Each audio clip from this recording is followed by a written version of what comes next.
السلام عليكم ورحمة الله وبركاته. ازيكم؟ يا رب تكونوا بخير، ويا رب يا رب يرفع عنا الوباء والبلاء و... ونعيش في سلام وأمان. ويا رب يجعل 2021 يعني أخف من 2020.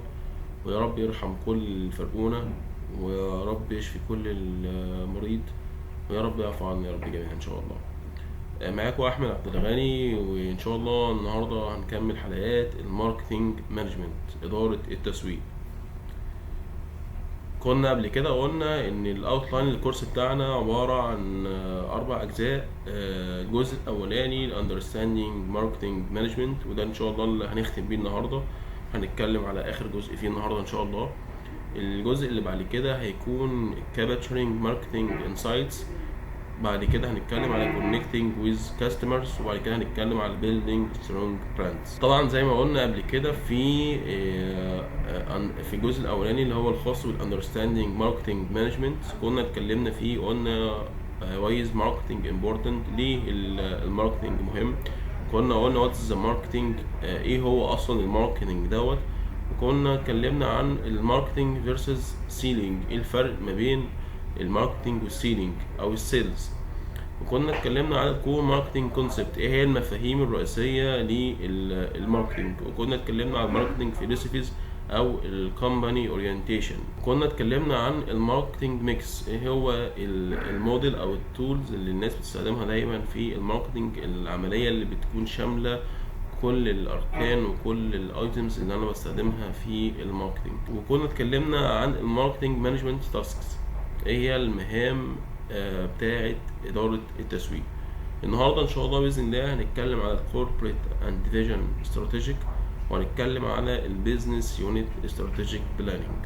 اول نقطه معانا الكوربريت اند ديفيجن استراتيجيك. وقبل ما نخش نعرف ايه هي الكوربريت وايه هي الديفيجن ونتكلم على الاستراتيجي بتاعتهم، حابب بس انوع عن حاجه واتكلم عن حاجه، ازاي بقدر اعمل كرييشن للفاليو بتاعت النشاط بتاعي، سواء كان بيقدم برودكت او بيقدم سيرفيس خدمه، وازاي انا اقدر اعمل لها ديليفري، انا اقدر اوصلها للكاستمر بتوعي من خلال 3 فيزز، 3 مراحل بالسيكونس التالي. اول حاجه معانا choosing the value is the homework marketers must do before any product exists. يعني ايه الكلام ده؟ كلام ان المفروض ان الماركتير بتاعي او الراجل بتاع الماركت اللي قايم بدور التسويق للمنتج بتاعي او الخدمه بتاعتي، المفروض ان هو بيعمل دراسه شامله للسوق عشان يقدر يعرف يحدد ايه النيدز اللي السوق محتاجها. سواء كان انا لسه هبدا ستارت اب في نشاط، بس لسه انا مش عارف ايه هو النشاط، عايز احدد ايه هو النشاط اللي انا اشتغل فيه.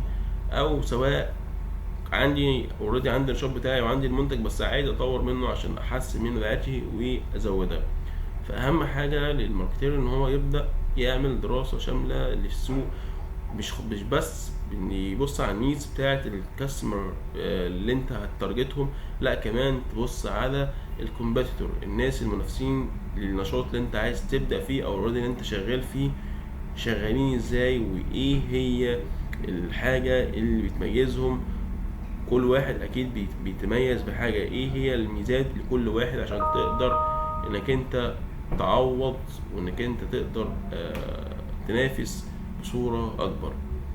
دي من خلال القصة دي انا بعمل كرييت للفاليو.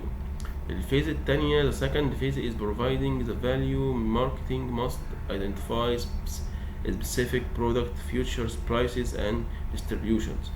المرحلة اللي بعد كده ان انا بدعم الفاليو دي بان انا بعرف المنتج اللي انا عايز انزل بيه، بحط السبيسيفيك بتاعه عن طريق الدراسة اللي انا عملتها لكل المنتجات للمنافسين اللي موجودين، او للنيدز للناس محتاجاها، الحاجة اللي الناس محتاجاها بس مش لاقياها. طبعا ده بيشمل ان انا طبعا بصعر القصة دي، وان انا بعمل لها عملية توزيع. الفيز الأخيرة الثيرد فيز is communicating the value by utilizing the internet, advertising, sales force and any other communications tool to announce and promote the product. طبعا الفيز الاخيره والمرحله الاخيره هي عمليه الكوميونيكيتنج، ازاي نقدر اتواصل ما بين يكون في تواصل ما بين النشاط بتاعه والشركه بتاعتي وما بين العملاء والمستهلكين ليها. دي كانت حاجه كان لازم انوه عليها قبل ما نخش في الكوربريت والديفيجن استراتيجيك. طبعا الاستراتيجيك بلان دايما بيكون الاستراتيجيك دايما ليها بروسيس وبنتقسم من 3 حاجات: البلاننج والامبلمنتنج والكنترول. طبعا لما بكون محتاج ان انا اعمل حاجه او انفذ حاجه، اول حاجه بعمل لها بلان، الخطه دي بحط فيها كل الحاجات، كل الجولز والاوبجكتيفز، الحاجات اللي انا عايز اوصل لها. طيب الحاجه اللي بعد كده ان انا بقدر اعمل لها امبلمنتنج، انا انفذ الخطه اللي انا عملتها. وبعد كده طبعا مع التنفيذ لازم يكون في ميجر، في كنترول، عشان اقدر اعرف اذا كنت انا ماشي في الاتجاه المظبوط او ماشي في الاتجاه الغلط. بالنسبه للاستراتيجيك بقى، للبلاننج والامبلمنتنج اند كنترول بروسيس، هنا البلاننج هنا بحط البلان للكوربريت، بحط بلان للديفيجن والبيزنس والبرودكت. قسمت البلان ل4 اجزاء. طب ايه الفرق بين كل جزء والتاني؟ الكوربريت ده الشركه الكبيره، الشركه المالتي ناشونال، الشركه اللي عندها اللي هي يعتبر شركه ومتفرعه منها مجموعه من الشركات باختلاف الانشطه. ده معنى كلمه كوربريت. الديفيجن هي جزء مصغر من الكوربريت. يعني انا النهارده عندي شركه كبيره جدا عندها مثلا 50 فرع في 50 دوله، فانا بالنسبه للتوجه او بالنسبه للفيجن بتاعه الشركه ديت، شايفه ان انا الديفيجن بتاعي هيكون ان انا قسمت ال50 دوله لمناطق، وبكل منطقه خاصه بذاتها، بقوانينها، بالكالتشر بتاعتها، كل حاجه. فبالتالي ليها بلان مختلفه. مثلا اوروبا ليها بلان مختلفه عن البلان بتاعت افريقيا، مختلفه عن البلان بتاعت امريكا. دي معنى كلمه ديفيجن. طبعا بتختلف الاختلاف من القصه دي من شركه لشركه حسب الفيجن بتاعتها وهي شايفاها ازاي. بعد كده طبعا الديفيجن دوت، مثلا احنا قلنا مثلا هو هيكون عباره عن انا قسمت مثلا افريقيا. طيب البيزنس بقى، البيزنس انا لو الشركه عندي بتقول اني الشركه عندها اكتر من صناعه، فبالتالي بقسم كل صناعه بتبقى خاصه بنفسها اللي هي بتسمى البيزنس. طيب لو انا عندي لو الشركه ليها صناعه واحده، فبالتالي انا هقسم افريقيا دي لوحدها، هقسمها للبلاد. يبقى في بيزنس بلان لمصر، في بيزنس بلان لتونس، في بيزنس بلان للمغرب، ايا كانت الدول اللي موجود فيها الشركه ديت. بعد كده طبعا بعمل بلان للبرودكتس، وده مهم جدا. ان انا لما اجي بعمل بلان للبيزنس، فبعمل بلان للبيزنس ككل في الشركه في مصر كلها بكل المستويات بكل الاقسام. لكن لما اجي بختص بقى بالحاجه اللي انا عايز اعملها ماركتير بقى، وان انا عايز اسوقها عشان هي دي مصدر الرزق للمكان اللي انا فيه، يبقى لازم انا احط بلان للبرودكت لوحده بتسعيره، بالسبيكس بتاعته، بالفيوتشر، ايه الحاجات اللي ممكن نعملها في المستقبل ونحسن منه، وشامله كل الاجزاء ديت. بعد ما عملنا البلان بنخش نتكلم على الامبلمنت. هنا ان انا بعمل اورجانيزنج وبعد كده امبلمنتنج. يعني ايه اورجانيزنج؟ ان انا ببدا اوظف كل الريسورس اللي عندي عشان اقدر احقق وانفذ البلان اللي انا حطيتها. بعد كده بنعمل الكنترولنج عن طريق ان انا بعمل ميجر للريزلتس، ان انا ابدا احط KPI عشان اقدر اقيس الريزلت بتاعتي.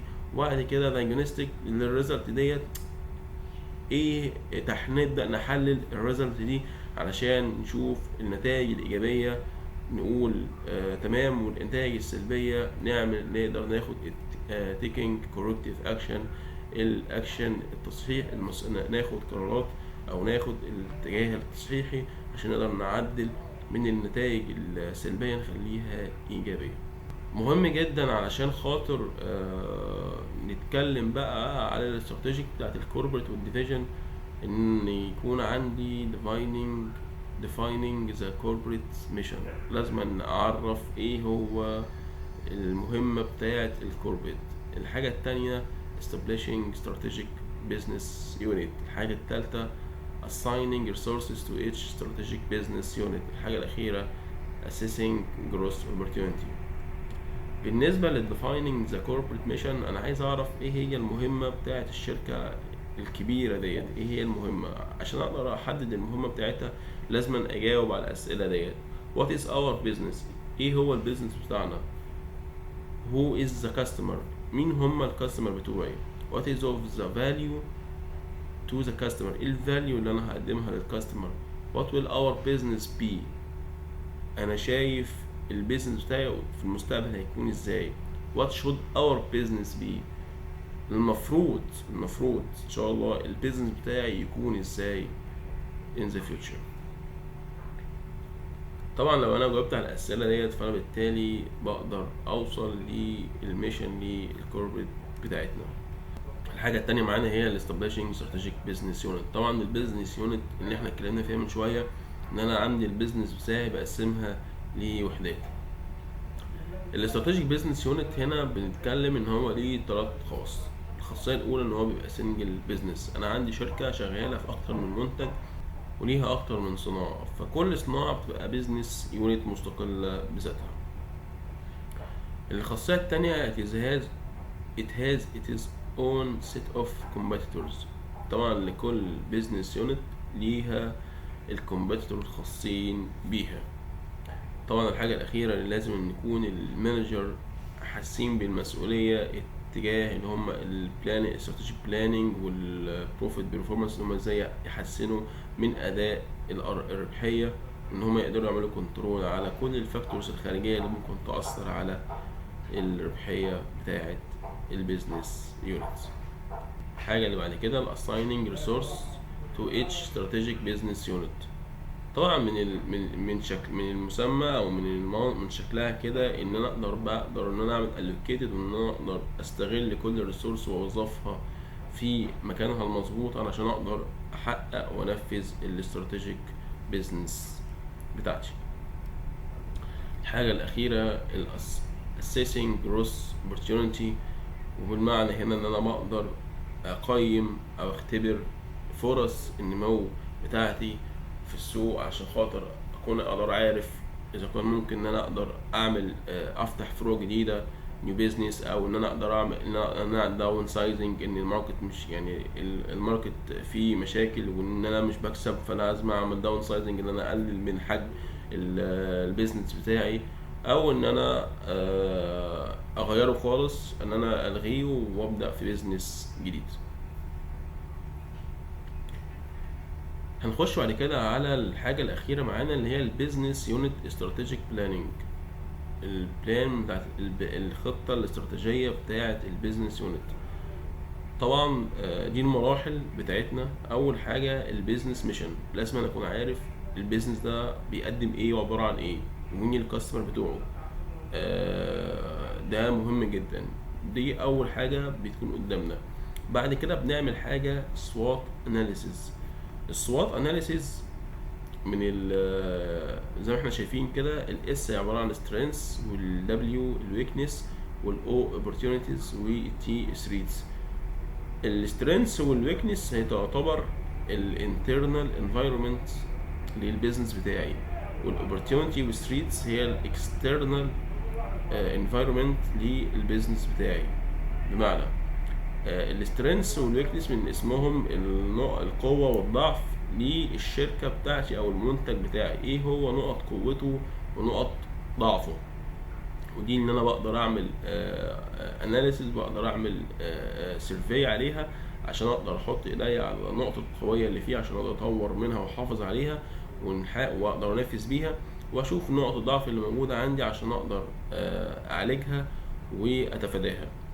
في الشق التاني ده لازم اعمل برضو سيرفي واعمل سيرش محترم جدا عن الاوبورتيونيتي وستريتس، الحاجه اللي هي خاصه بالاكسترنال انفايرمنت اللي هي خاصه بالكومبيتيتور المنافسين ليا. الاوبورتيونيتي ان هي الفرص اللي المفروض ان انا استغلها علشان خاطر احسن من البروفيبيليتي بتاعتي، يعني في ديفكتس عند حد، عند كومبيوتر معين، فانا ممكن اضيف ميزه عندي عشان اغطي على، عشان خاطر يعني اخلي المستهلك يقول لا ده في حاجه مش مظبوطه، ده الافضل. فبالتالي بزود فرص ان انا احسن من البروفيتابيلتي بتاعتي البروفيتابيلتي بتاعتي.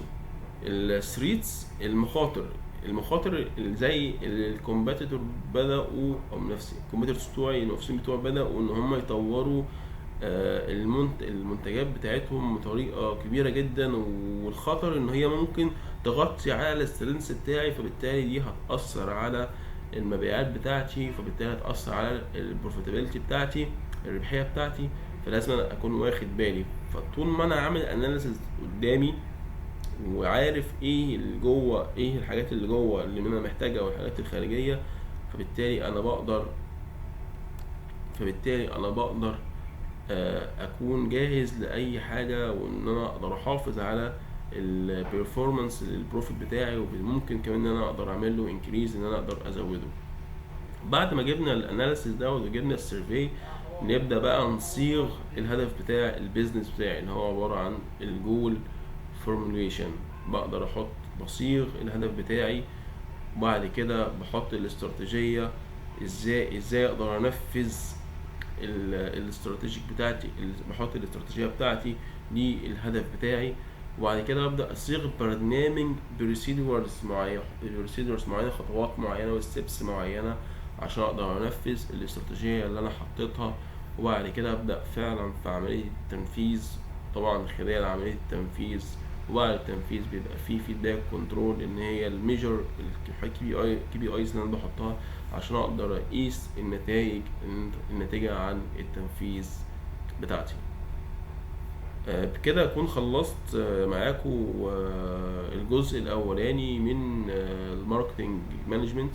وان شاء الله باذن الله احاول ان شاء الله ما اتاخرش زي المره دي، بس انا طبعا بعتذر، كان غصب عني، كنت تعبان. فان شاء الله باذن الله مش هتاخر اسبوعين ونبدا ان شاء الله في الجزء الجديد. هنقول الاوتلاين بتاع الجزء الثاني من الكورس بتاعنا، وبعد كده نبدا ان شاء الله نشرح الاجزاء ديت. وان شاء الله باذن الله بعد ما نخلص الكورس بتاعنا زي المحتوى احنا شايفينه، ان شاء الله هبدا في كورس صغير ملحق بيه، وهو كورس الديجيتال ماركتنج.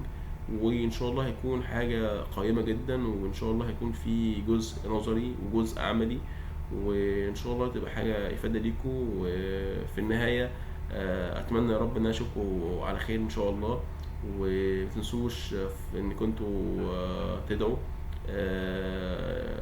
ان ربنا يرفع عنا الوباء والبلاء. وطبعا يعني لو استفدت شاير لغيرك، يبقى كتر الف خيرك. وتنسونيش في دعائكم. واسال الله سبحانه وتعالى ان يكون العمل دوت خالص لوجه الله. اشوفكم على خير ان شاء الله، والمره الجايه بعد اسبوعين. والسلام عليكم ورحمه الله وبركاته.